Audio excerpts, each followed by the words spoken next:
ويستعجلونك بالعذاب ولولا أجل مسمى لجاءهم العذاب وليأتينهم بغتة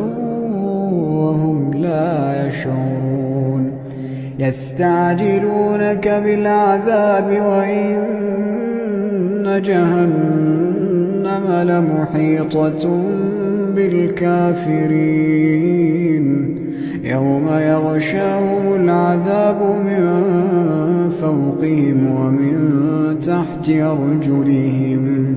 ويقول ذوقوا ما كنتم تعملون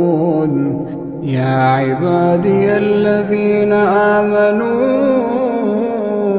إن أرضي